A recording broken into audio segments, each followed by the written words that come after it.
O Hamilton só ganhou o GP da Espanha porque ele abandonou o simulador da Ferrari. O que foi que aconteceu com o Hülkenberg, que simplesmente teve seu carro desligado por uma pedrinha? E o Rafa Câmara, que ganhou a Fórmula 2? E a Toyota, que ganhou as 24 horas de Le Mans? Isso que a gente vai comentar hoje, na espécie de o que você viu e não viu do último final de semana, em que tivemos uma corrida lá na Espanha e também tivemos as 24 horas de Le Mans, corrida na Fórmula 2 e por aí vai. Tô aqui para responder os comentários que vocês mandaram lá na aba da comunidade. Eu fiz um post pedindo seus comentários logo depois da corrida e vocês mandaram e eu estou aqui para responder e comentar cada um. Se for novo no canal, inscreva-se. Eu me chamo Fernando, falo de Fórmula 1 todo dia aqui e já clica no like porque o like ajuda muito na divulgação do vídeo. E o primeiro comentário é o seguinte: foi só o Hamilton parar de usar o simulador, freio e estratégias da Ferrari que ganhou corridas. Enfim, o patrão voltou. Foi um comentário bem completo, né? Eu também achei. Bom, vamos começar aqui por partes. A parte do freio, o freio Brembo, ele acabou sendo substituído pelo Carbon Industry desde o GP do Japão. E, incrivelmente, desde o GP do Japão, ele tem apresentado uma melhora muito significativa. E, justamente depois que ele parou de usar o simulador da Ferrari, os pódios vieram e a vitória veio. Na verdade, é uma grande soma de coincidências. Tem um talento do Hamilton que é muito grande, todo mundo sabe disso.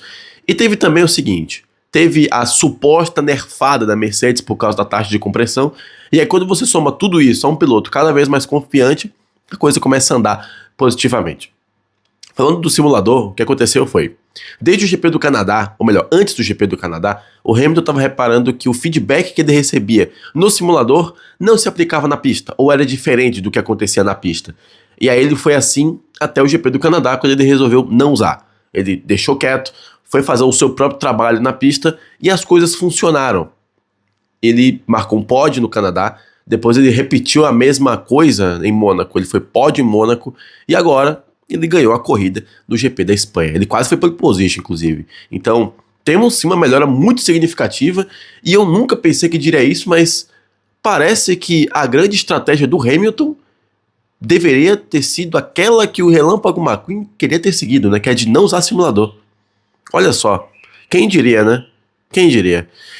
Então, eu acho que isso acaba mostrando um pouco como Hamilton e simulador têm vivido uma relação um pouco conturbada nos últimos anos, porque a Mercedes, na época em que estava fazendo o carro do efeito solo, também sofreu com o simulador e o Hamilton era um desses pilotos. Então, quem diria? Quem diria, né? Quem diria? Que o Hamilton não precisa mais confiar na tecnologia de um simulador. Ele apenas precisa confiar no seu conhecimento empírico de Fórmula 1. Eu acho que tá na hora, né? Ele tá lá desde 2008. Tá na hora dele começar a confiar mais nele e não no que tá ao redor. E tem dado certo, né? Depois que o Hamilton lembrou quem ele era, começou a ganhar a corrida. Tem até um outro comentário aqui, ó. Se eu tivesse R$1 para toda vez que o Alonso ajudou o Hamilton com safety car, eu teria R$2, o que não é muito, mas é curioso que tenha acontecido 2 vezes.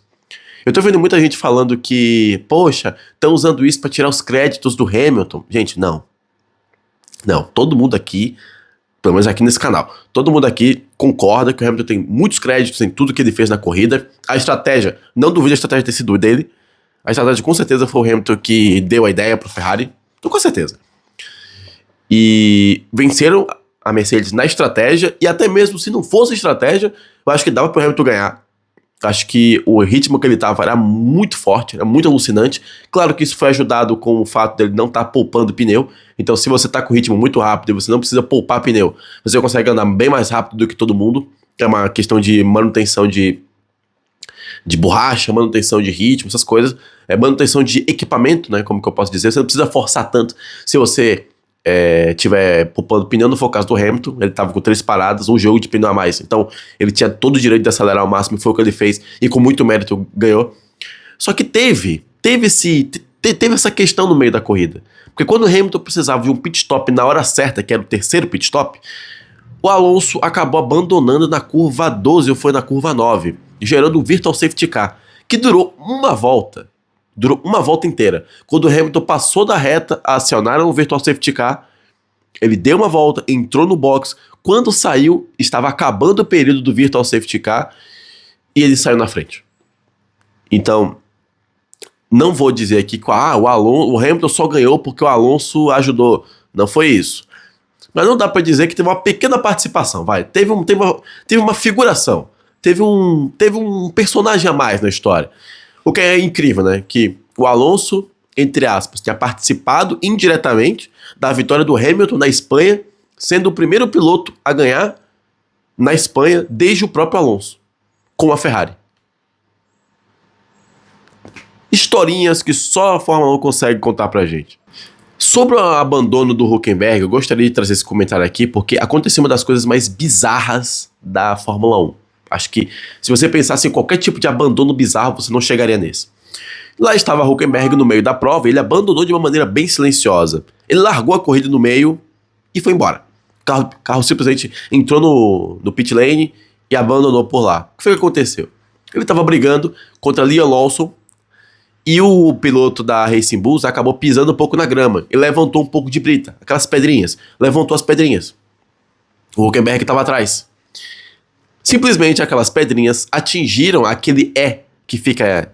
aquele adesivo de E que fica desenhado no carro de Fórmula 1, que é o extintor interno, é a parte que desliga o ERS, que é o sistema de recuperação de energia do carro de Fórmula 1. Ou seja, uma pedrinha atingiu aquela área, acionou aquele dispositivo e desligou o motor. Uma pedrinha, ou várias pedrinhas, né, enfim, algumas pedras de brita acionaram a área que desligava o sistema de recuperação de energia, que fica na lateral do carro de Fórmula 1, fazendo com que ele apagasse. Então o Hülkenberg, que estava no final da volta, quando ele ia fazer aquela curva para a direita, que você vai direto para a reta, o carro apagou, ele foi direto para o box. Nem quis lutar tanto, o carro só desligou. E aí eu até perguntei para a inteligência artificial qual que era a chance disso acontecer, e ela me deu 1 em 2 mil, o que eu acho muita coisa. 1 em 2 mil é muita coisa pro que aconteceu. Porque eu acho muito difícil que isso vai acontecer de novo na Fórmula 1. Mas fica aí, né? Só não foi... Na verdade, isso foi mais bizarro do que o abandono do álbum, que ele largou porque a T-Cam, aquela câmera que fica em T, em cima do carro, ela quebrou. E o álbum teve que recolher, porque agora eu fiquei sabendo que não pode correr sem a T-Cam. Tá aí a informação do dia. O Rafa Câmara. Vocês viram o Rafa Câmara? Ganhou. Enfim, voltou a ganhar, né, na Fórmula 2. Ele ganhou lá a corrida principal de Barcelona. Eu confesso que eu tentei acordar pra ver a corrida, mas eu não consegui prestar tanta atenção porque eu tava lutando contra o sono. Copa do Mundo, gente. 4 jogos por dia, mais Fórmula 2, mais Fórmula 1 fica difícil. Mas, enfim, ele voltou às vitórias. Justamente no final de semana que ele tava precisando ganhar pra se mostrar mais pras equipes, já que ele tá vivendo alguns rumores que a Haas poderia estar de olho nele. E de fato está. Ou diria até que é a única equipe que tá de olho nele, pelo menos por enquanto. A menos que o Hertha não consiga a superlicença e o Bottas saia, eu consiga ver um jeito da Ferrari colocar ele na Cadillac, mas tirando isso, eu acho que o mais provável é ele acabar se mandando pra Haas de todo jeito. Ainda mais com o Ocon na fase que tá. Mas foi uma corrida sólida que ele fez, ganhou e tal. Tá em terceiro lugar no campeonato de pilotos, eu acho muito pouco por tudo que aconteceu. Era pra ele estar bem mais alto, mas enfim, não vou reclamar. Tá um pouco atrás do Tsolov, tá um pouco atrás do Mini. Tem alguém quebrando o portão aqui do lado. E dá pra virar tranquilamente. Dá pra virar, dá pra ser campeão também, dá pra repetir o que o Bortoletti fez ano passado, dá pra repetir, não, o que o Bortoletti fez retrasado, dá pra repetir o que o Fornaroli fez ano passado. Tá tranquilo, ele só tem que ir de novo, evitar cometer erros, como ele cometeu no GP de Canadá, GP de Mônaco, pra deslanchar de vez e se mostrar cada vez mais pras equipes. Eu ainda confio no título, ainda confio que ele vai aparecer na Fórmula 1 no ano que vem. Temos um pouco de calma, mas eu já tô começando a crescer minhas expectativas, principalmente agora com essa vitória. Muito obrigado, Rafa Câmara. Estou acreditando cada vez mais no segundo brasileiro no grid. Tamo junto. E agora a pergunta que não quer calar. Será que temos ainda um campeonato? Claro que ainda temos um campeonato. Principalmente agora. 41 pontos separam o primeiro lugar, que é o Kimi Antonelli, do Lewis Hamilton, com a Ferrari. Conflito de gerações. History awaits, já diria 2021. Temos aí um piloto correndo contra a sua ex-equipe, é um italiano correndo contra uma equipe italiana, é uma história fantástica, se tivermos uma briga pelo título envolvendo esses dois. E já que o Antonelli abandonou, o George Russell se aproxima também, tá mais longe, mas se aproxima. Temos alguma coisa aí. Eu prefiro acreditar que, se a Ferrari, de fato, com as atualizações que ela levou para Barcelona, dali em diante as coisas comecem a subir, talvez o campeonato que a gente espera que seja parelho, talvez seja dominado pela Ferrari, tá? Porque dizem que Se um carro de Fórmula 1 vai bem em Barcelona, ele vai bem em qualquer circuito, né? Tem essa historinha aí. Tomara, né? Tomara. Eu tenho interesse, muito interesse, de até o final da primeira metade do campeonato, a Ferrari consiga ganhar mais duas corridas aí, pra dar uma embaralhada. Só pra gente ficar em agosto com aquela sensação de, nossa, que saudade da Fórmula 1, cadê a Fórmula 1? Eu quero muito isso.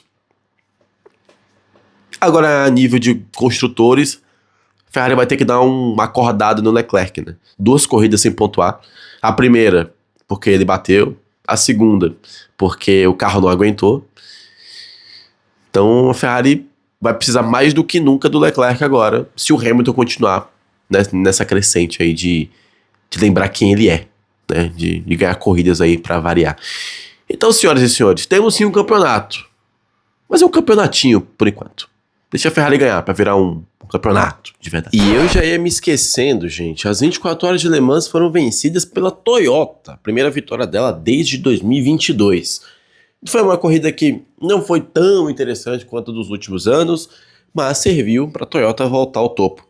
E, dentre os brasileiros que disputaram a prova, o destaque vai para Dudu Barrichello, que na categoria LM GT3 chegou na 3ª posição, ou seja, pódio brasileiro nas 24 horas de Le Mans.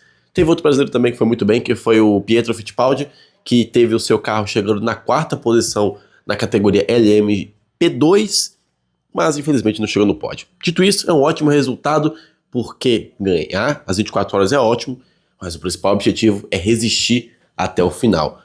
Dito tudo isso, novamente, agora nós vamos iniciar a preparação para as 6 horas de São Paulo. Para você que quiser garantir o seu ingresso, eu vou deixar aqui um link na descrição, e melhor, no comentário fixado, para você garantir e curtir as 6 horas de São Paulo lá em Interlagos no próximo mês. Senhores, quero saber suas opiniões, o que vocês acharam?